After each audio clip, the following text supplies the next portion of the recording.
नरेंद्र दामोदर दास मोदी ईश्वर की शपथ लेता हूँ कि मैं विधि द्वारा स्थापित भारत के संविधान के प्रति सच्ची श्रद्धा और निष्ठा रखूंगा। मोदी सरकार में वुज़रा के पोर्टफोलियो बंटवारे पर सियासत जारी है।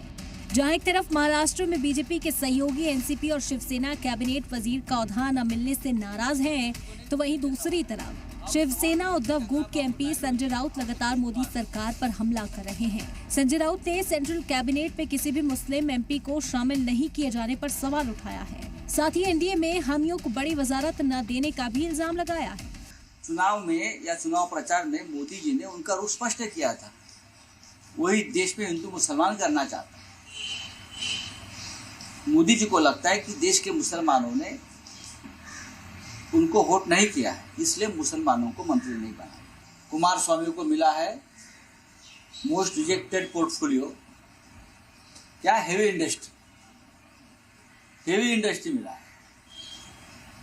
किसी को कुछ नहीं मिला है, बीजेपी ने आपस में बांट लिया है सब। उधर एनडीए की हामी पार्टी जीतन राम मांझी ने अपोजिशन पर पलटवार करते हुए कहा कि काम कोई छोटा नहीं होता है। उन्होंने बताया कि पीएम मोदी ने उन्हें अपने विजन का महकमा दिया है। काम कोई छोटा नहीं होता है, वर्ष काम ही पूरा होती है। प्रधानमंत्री को सबको याद आए थे, हमने भी उनसे मिलने का काम किया, तो प्रधानमंत्री जी की बात से बहुत प्रेरित हैं कि उन्होंने कहा कि मांझी जी, हम आपको अपनी विजन का विभाग दिया है। मोदी सरकार की वजारत के बंटवारे पर आरजेडी लीडर तेजस्वी यादव ने भी सवाल उठाया। तेजस्वी ने कहा कि बीजेपी ने अपने हामी पार्टियों को महकमे के नाम पर झुंझुना थमा दिया। साथ ही किसी भी मुस्लिम को वजीर नहीं बनाए जाने पर भी तेजस्वी ने मोदी सरकार पर निशाना साधा है। इस बार नरेंद्र मोदी जी प्रधानमंत्री के रूप में बहुत ही कमजोर प्रधानमंत्री साबित होंगे। आप जान ही रहे हैं कि देश की जनता ने भाजपा को नकार दिया और 240 पे ले आया।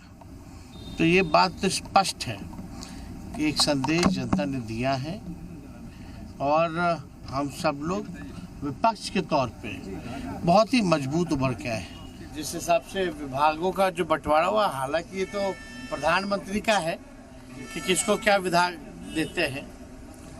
काम किसी भी विभाग में होना चाहिए, लेकिन जो बिहार की वजह से आप प्रधानमंत्री बने और मंत्रालय जब बिहार के लोगों को दिया गया, तो कहीं ना कहीं से झुंझुना जो है थमाया गया।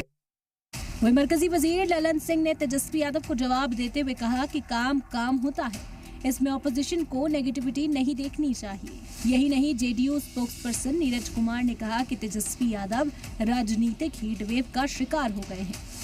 काम कोई न बड़ा होता है न कोई काम छोटा होता है, काम होता है। और जो आपको दिख रहा है, जो विभाग है, वो दिखने वाला आम लोगों के साथ जुड़ा हुआ विभाग है। तो इसलिए आप किसी भी चीज में नेगेटिविटी को देखते हैं। दरअसल हलफबर्दारी के 24 घंटे के अंदर ही मोदी सरकार ने वजीरों को पोर्टफोलियो को बंटवारा कर दिया। जहां एक और मोदी सरकार ने दाखिला, डिफेंस और फाइनेंस डिपार्टमेंट जैसे बड़ी वजारत अपने पास रखे हैं, तो वहीं एनडीए के कई इत्तेहादी पार्टियों को भी कैबिनेट में बड़ी जिम्मेदारी दी गई है। हालांकि एनसीपी के अजीत पवार गुट के MP Praful Patel union ministerial post की मांग कर रहे हैं, तो वहीं शिवसेना नेता श्रीरंग बारने ने भी राज्य मंत्री का इंडिपेंडेंट चार्ज मिलने पर नाराजगी जताई है। बारने ने कहा कि 7 सांसद होने के बावजूद उनकी पार्टी को सेंट्रल मिनिस्टर का पद नहीं मिला। एनडीए के इत्तेहादी पार्टियों के लीडरान की नाराजगी को इंडिया के लीडरान ने हाथों हाथ लिया। मौके का फायदा उठाते हुए लगातार ऑपोजिशन के लीडर बीजेपी और उसके हामियों पर तंज कसते नजर आ रहे हैं। ब्यूरो रिपोर्ट, सलाम टीवी।